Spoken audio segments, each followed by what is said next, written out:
Welcome to Commons Conversations.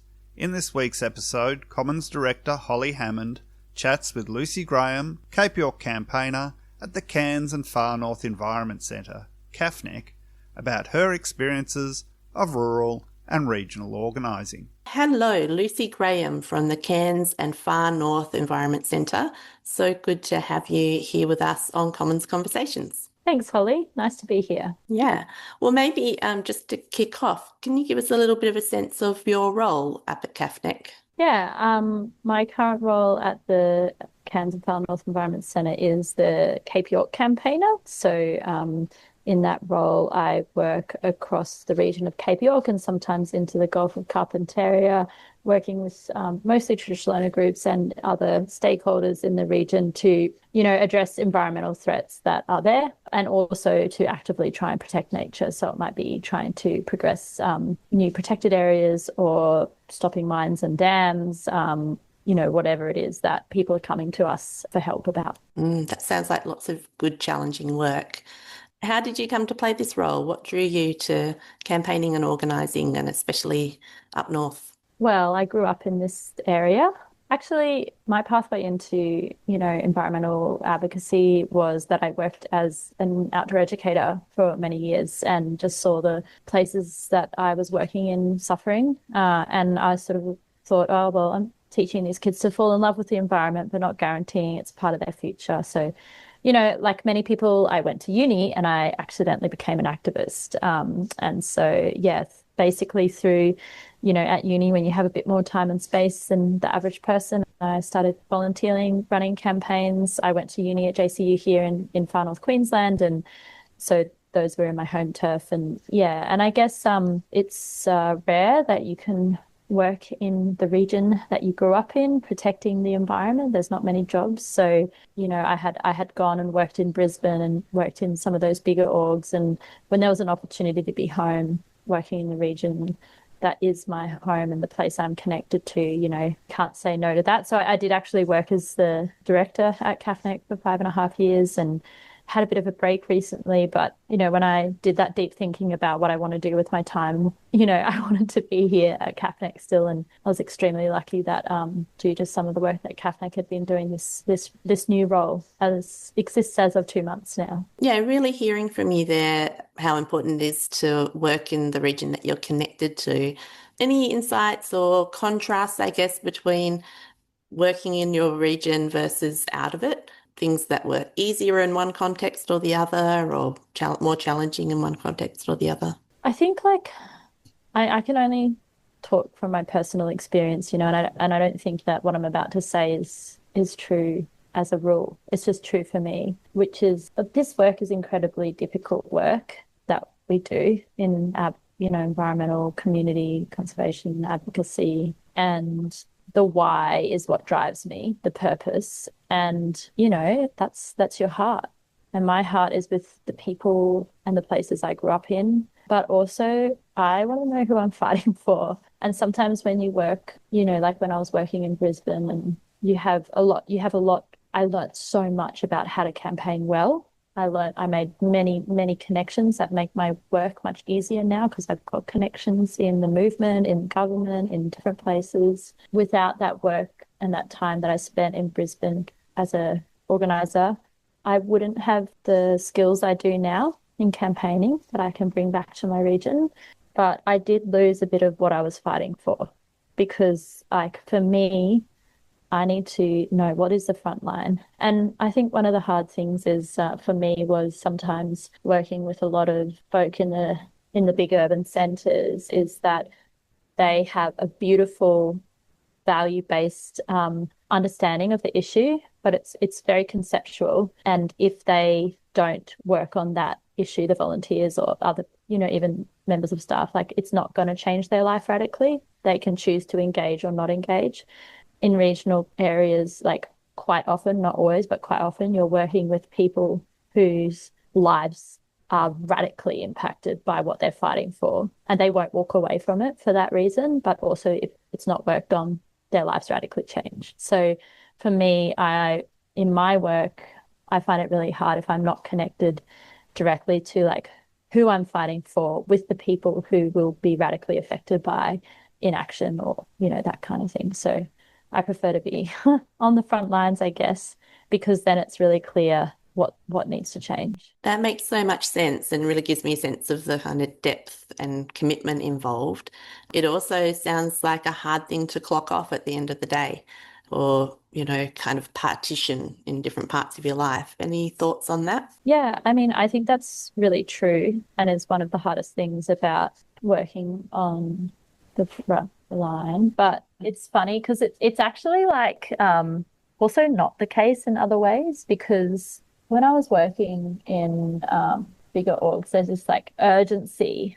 Like, we have to do this now because it's an election or because this thing is happening or because we work on political cycles or someone's decided this is a moment, where the reality is when you're on the front line, there is moments of urgency, but like bad stuff has been happening for a really long time. It's super systematic. It's like we're dealing with the symptoms, but there's never one silver bullet that ever fixes these issues. They're super complicated. And so, my experience actually is that the people who have been really on the front lines in those long-term campaigns that just go on and, you have to fight for decades and sometimes you win and then you have to fight and win again. And, is that actually people learn how to be joyful and live their lives because like you just have to. Like if you try and commit all of your life to it, you can't. And also just for most people, it's not a job. So you just have other priorities.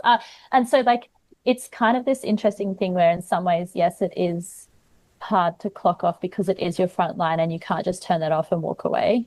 But in other ways, because it is your life, I feel like people give themselves more permission to live around it because you have to. There's not this idea that I'm going to go hard now and then in a year I can walk away and have a break. It's like, this is like my life. So I'm just going to have to do my life and this at the same time. And makes a lot of sense to me. Yeah, that the challenge is also the passion and the life. So rather than trying to kind of make it like this thing over here, if I throw myself into and I completely deplete myself and then my life's over here, it's actually much more integrated. I suppose I'm curious, what have you learnt in your campaigning work up north and what lessons have stood out to you?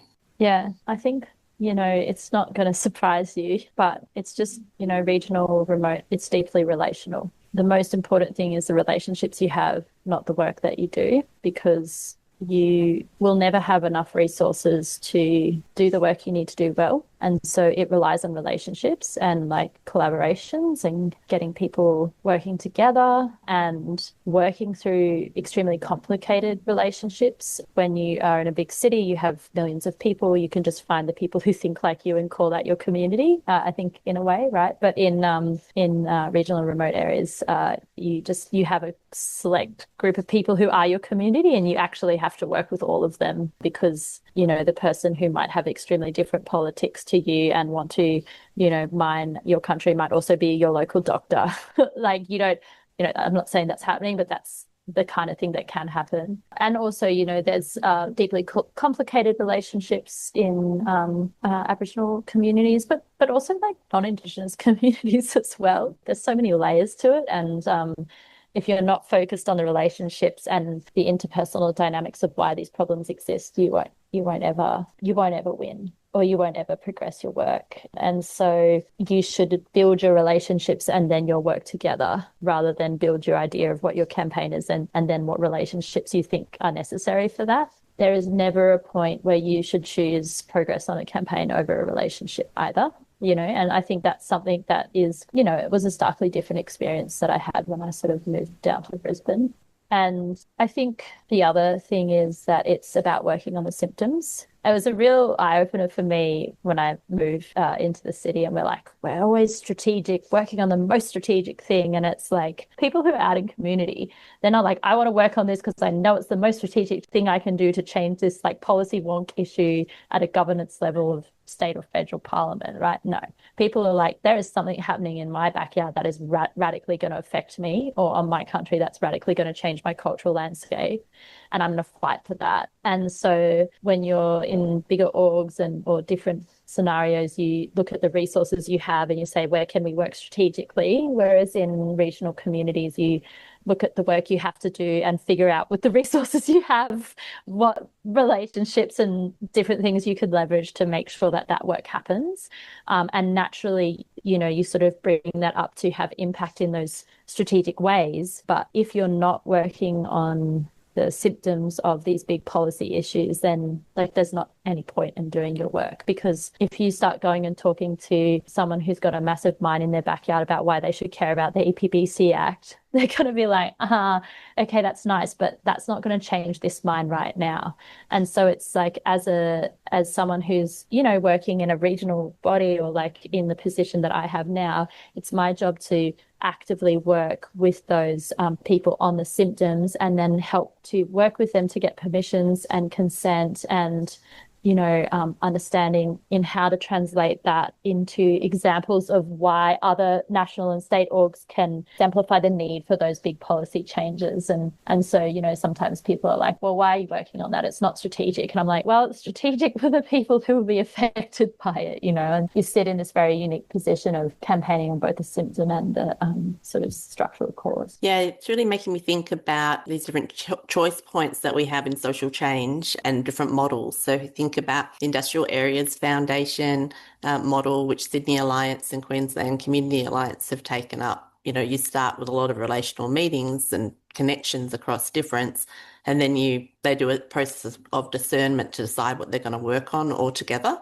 Whereas many environmental and climate organisations kind of start with the issue and then identify the people who care about that. And so when they're organising, they're kind of bringing people together who are already kind of aligned, share their values, agree about the problems that they're attempting to address. Whereas, as you're talking about working in a smaller community, you start with the relationships, you see where people are at. There are many challenging big things that people are working with. You're talking about systemic problems, and it would be a privilege really to be able to just slice out one little issue and run a campaign, from beginning to end to win it without all these other things still happening around you. Yeah, and when I was the director and having to sort of oversee all the stuff that CAFNEC does, I have the great relief of just one quite complicated but focused area now. But I used to say, as environment centres and regional groups, we have to be something to everyone most of the time. It means that we can't turn people away and say that's not a strategic issue to work on. We have to find a way to help everyone, and we have some sophisticated ways of doing that, because if we don't do it, there is no one else. It's interesting, some of this is relatable also coming up as an activist in a smaller city. So I'm from Western Australia, and I really noticed there, if you wanted something to happen, you just had to make it happen, find other people to make it happen with. And also we were quite connected across our different political beliefs, because you have to work with the people who are there rather than when I moved over to Melbourne, I was like, all right, there's so many people, everyone's kind of got their little niche. And so then a lot less relating across difference. And I noticed that in Brisbane too, more of a community of activists. But yeah. That can be a really powerful thing and a really special thing and a really important thing. But I think sometimes it can make you a little bit more black and white about how you think about issues, and a little bit more simplistic in how you approach change, because it's easier to talk about what you might think is right or wrong ways of doing things. Whereas I think my experience in working regionally is just you're working in a grey area. You just don't have as much freedom to say that's wrong. It's that's even with mining, it's not that all mines are wrong. They all have impacts, but it's just complicated. Yeah, so you may have your own views, but you're not necessarily leading with them all the time, and you're working with people who might have really different views. I feel like this is such a hot button issue in social movements at the moment, also really thinking about people shifting to the right and how to do more bridging across difference. Any tips, any things around what makes it go better? Yeah, I really value the training I've had with the Common Cause project and some of the training I've had around misinformation and just some of the experiences I've had watching it play out. And also actually I did a bunch of digging into how cults work, because even though cults are significantly different to misinformation or astroturfing, they kind of operate on the same psychology, right? Which is like sort of convince everyone that you have one truth, right? And that nobody else knows about your one truth, and then isolate those people from everyone who they've been previously connected to. And if I think about how people move to sort of more conservative or extreme ways of thinking, whichever way it is, like on the left as well, you have the same kind of extreme polarizing moments. Is like, you know, you'll often see that theme of I have a truth that everyone else doesn't know about and they're too blind to see and they're all wrong. And then I'm also going to be isolated for them and say that I'm different from them. And so I think like one of the things I've seen that isn't helpful is allowing you to be isolated from those people who you were previously connected to. So like if we see people who are long-term conservationists or, you know, ecologists or, you know, just like progressive people walking away from us and moving into those more conservative spheres, like isolating them and telling them that they're stupid or wrong or whatever is only going to deepen that divide. And actually having compassion and continuing to reach out and make sure that that pathway back is always available if people, you know, at some point realize they're not in a value aligned space anymore, and allowing conversation to happen face to face and not online and not even in public forums where people are show ponying or whatever, like where you're having relational conversations about why you have connection and why you might have difference. And, you know, there's always a limit to how much that will work. But I think, you know, that a question you sort of indicated was around like how regional media is affecting, you know, this. One of the things I've observed is like it's actively telling mistruths to misrepresent regional people, not just to folk in urban centres, but also to ourselves. And so it's telling the story of how we're all really different and how we're increasingly alone and how there's more and more polarisation. But actually, when I sit down and look around my community, I actually see a lot of deep relationships over difference and like a lot of the majority of people really connecting despite that. And so I feel like the people who own our regional media, the Murdoch family, financially benefit and politically benefit from us thinking that we are alone, that we don't have power and that we don't have allies, right? Whereas the reality is regional folk do have allies in the city and we do have power. And by putting all these narratives out across regional Queensland and Australia about telling us that we don't have power or allies and that city folk don't care about us, like reinforces a narrative that actually I don't believe is true. And so I think there's this thing of like, you know, like how do we always center relationships, always center kindness, always center assumed best intentions. If you see people slipping away, how are you actually relationally reaching out to them and trying to connect? And, you know, how are you getting stories and media out there that fights those narratives that we're alone and don't have allies? How are we telling those positive stories? You know, I keep coming back to the amazing work from Common Threads with passing the message stick about not sitting in that deficit framing, and that's not just applicable to Aboriginal and Torres Strait Islander communities, but regional communities. And anyway, I could go on about that for forever. But I mean, it's good stuff to be talking about. It also makes me think about common cause and the perception bias, you know, that sense that people think that other people are more different from them than they are, or they're more apathetic, or they're more greedy, or these different things. So you sort of mentioned how it impacts on the regional communities to have this story being told that people in the city don't care about us. But then in the city, people are also having this thing about, well, people in the regions don't care about this. No one there, you know, wants to stop this mine or whatever it is. So yeah, we just want coal and mines and we love it. Yeah, totally. Yeah, it's a bit of a head trip happening on both sides there. That's getting away. Yeah, really appreciate you bringing up the regional media situation. I do have a sense, you know, like in terms of countering misinformation, that the deep relationships and the one-to-one conversations are really important. Are there any other channels that you use to kind of spread information or address misinformation? I mean, we have at CAFNEC a quarterly magazine that we publish. So, you know, I think that having sort of alternative community news options is really important, and that we try and keep those alive as much as possible. And, you know, also like providing training on information, misinformation and all that kind of stuff. And we're really excited to be having Scott Ludlam do a talk for us soon on the Atlas Network and some of those like very purposeful international bodies so that people can actually, it's very gaslighting sometimes trying to figure out the hell, like, you know, because sometimes you're like, did all this happen by accident? And it's like, no, there's very powerful people who are making it happen. And I think understanding that is really good for some people.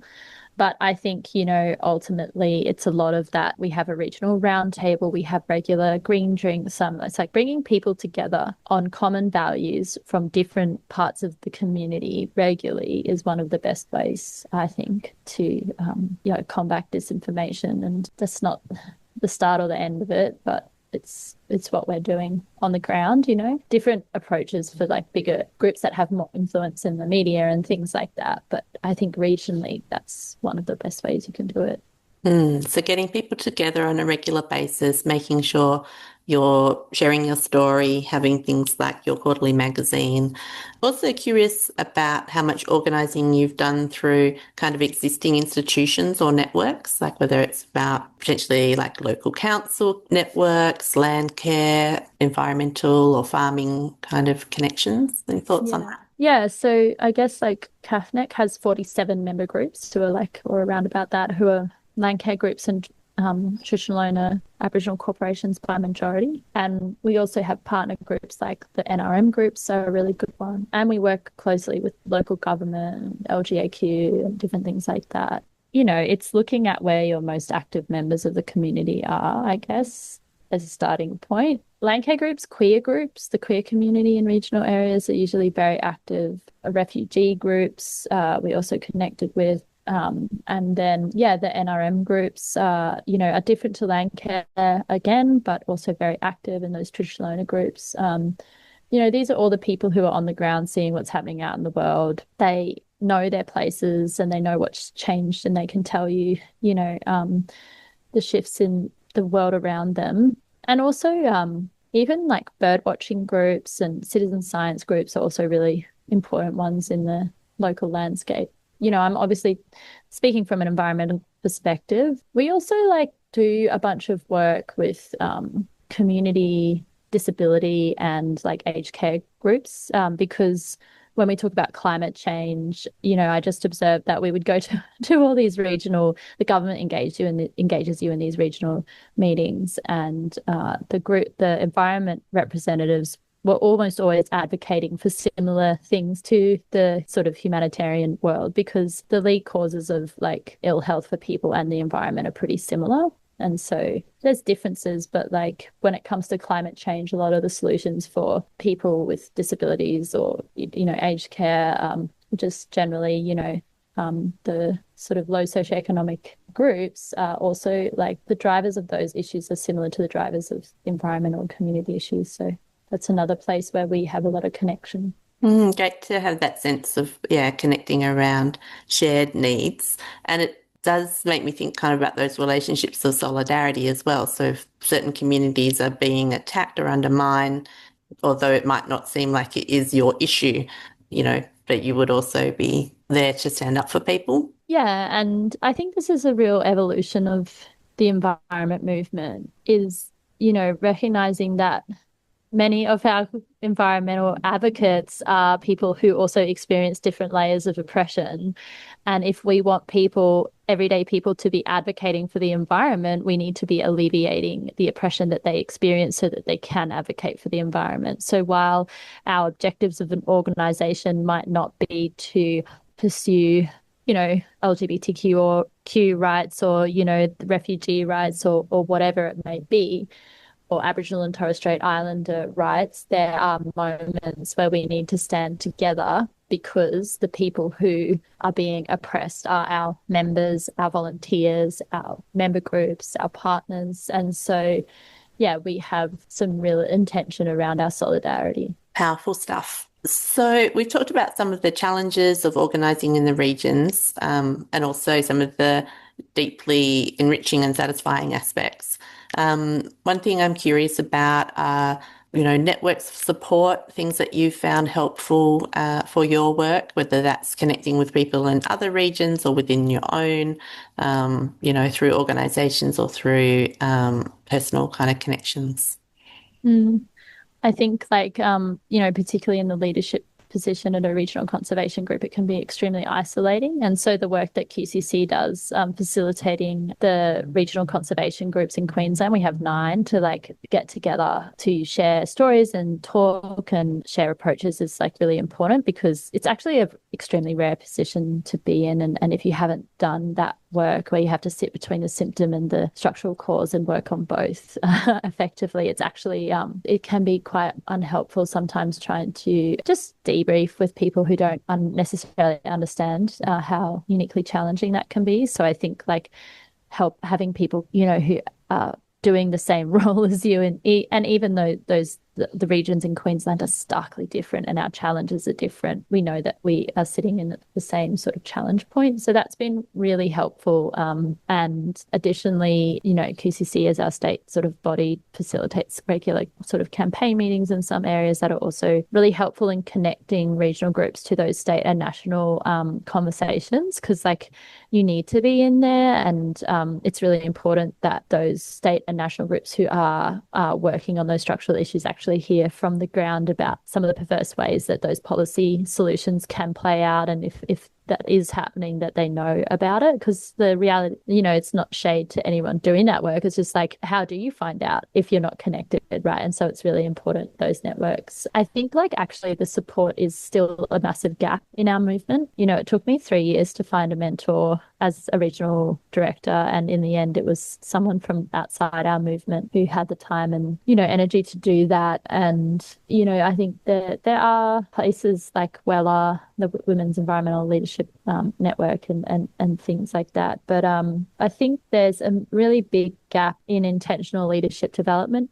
in our movement, and particularly in regional areas. I think it's lacking in our urban areas as well. But if it's lacking there, it's definitely lacking out here, And I think there is the radical difference it makes.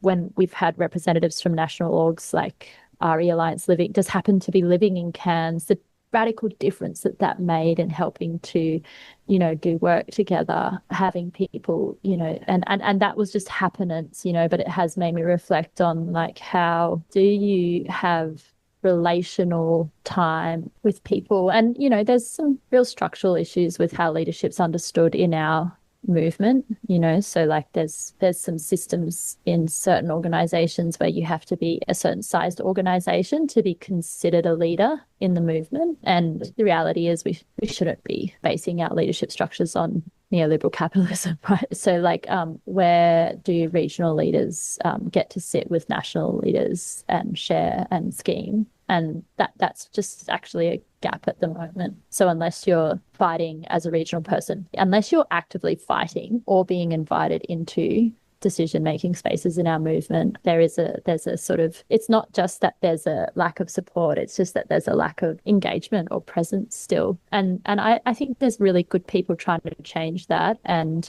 lots of intentional thought, but we haven't got there yet. And I think one of the hard things is the question of who beats that and where and how. And what does it take to get a seat at the table, and what is being missed from folks in the region not having that seat as well, in terms of overall planning and strategy and visibility of issues and everything like that. Yeah. And you think about the area that CAFNEC represents is almost twice the size of Victoria, and we don't have a seat at those big decision-making places in our movement. So 2, potentially 3 World Heritage areas there, and so it's what is it? What is the criteria?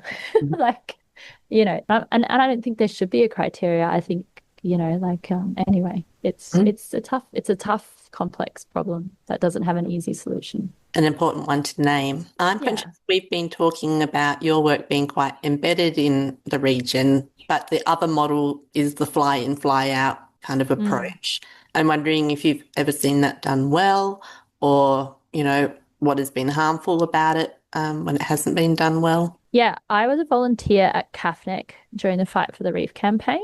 And at the time, AMCS, got this work to sort of coordinate. And we had been fighting a 4.8 million tonne dredge proposal in the Cairns harbour on our own.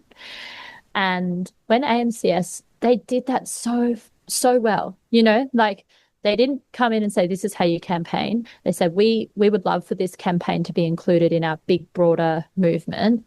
And like, we've won, right? We've won the Sustainable Ports Act, which was insane. Like that would, if CAFNEC or like Marine Response Team, as we were, this little subgroup of CAFNEC that was fighting this huge port proposal, if we hadn't have had that statewide coordination across reef catchments, we just, there's no way we would have got that win. We wouldn't have even stopped the like local development, let alone getting statewide legislation. So I think that was really well done, the original fight for the reef. It's gone on and iterated, but that original fight for the reef was just so... I just remember as a volunteer who'd been fighting so hard and dealing with some pretty violent vitriol in our community, just like almost feeling like tears of relief that like there was some support. In other times, there's been really problematic moments. And the most recent one that comes to mind was in the 2023 floods that we had here in Cairns, which were catastrophic for our region. You know, it was like,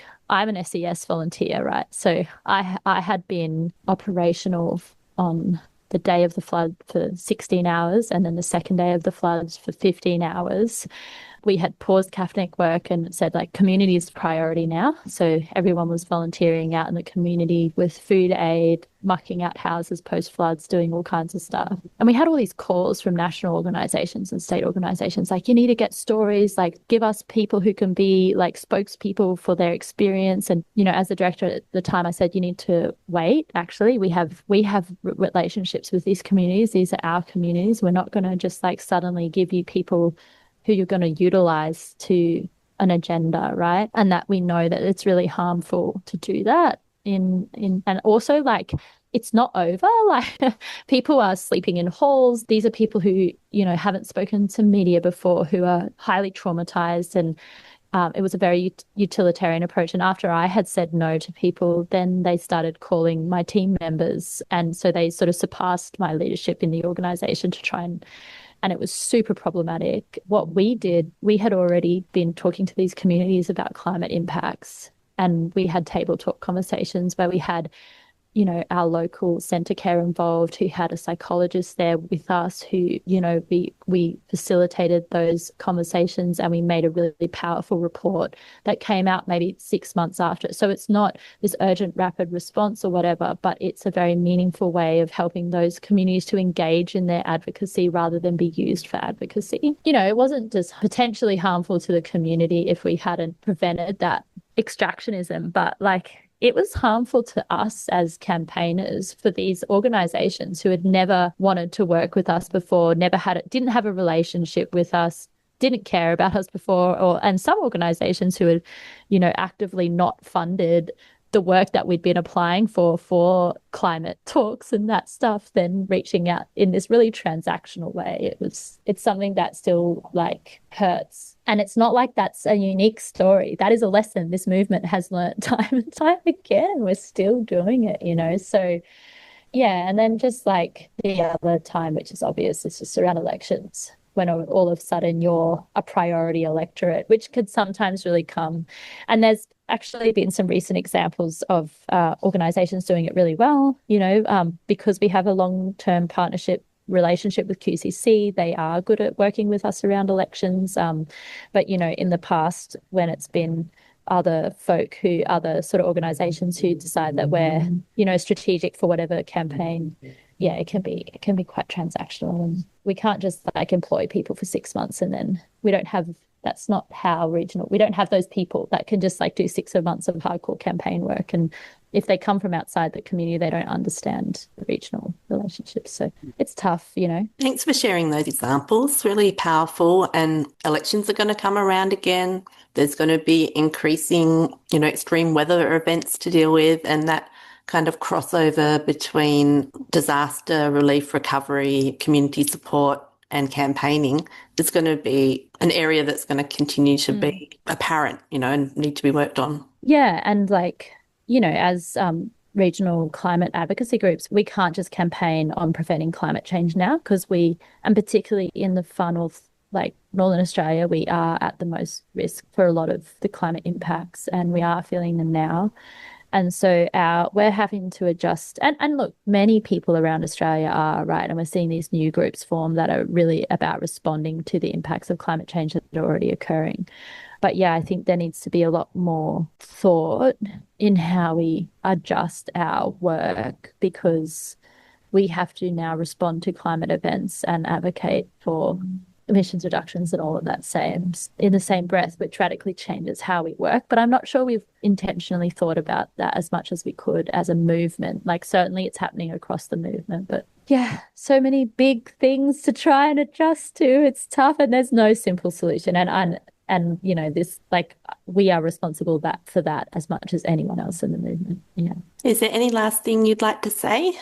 I just think that, like, one big change I've seen in how we're organising is that there was a time where the Australian movement tried to imitate what we saw happening in the States, you know, and learn and grow from that, which is important. And we should be observing social movements globally to understand how we do our work. But I think what I've seen, which is making me really happy, is that our Australian movement is understanding that our context is extremely unique.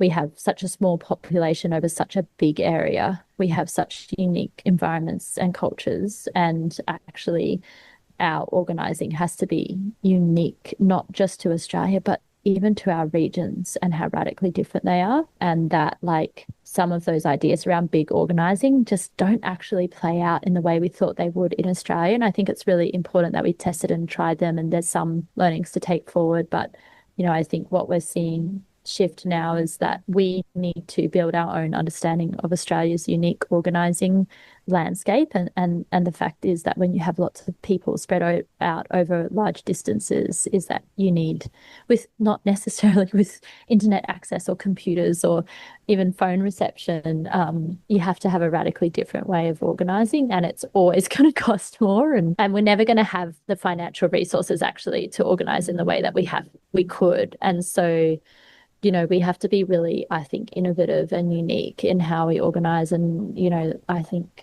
I'm starting to see more organisations develop their own unique strategies. And that's, I think, really important. Like, I think we could start teaching the world more about how we organise. Thank you, Lucy. So great to hear about your work, and wishing you and CAFNEC all the best with the amazing things that you're doing. Thanks for your time. Thank you, Holly.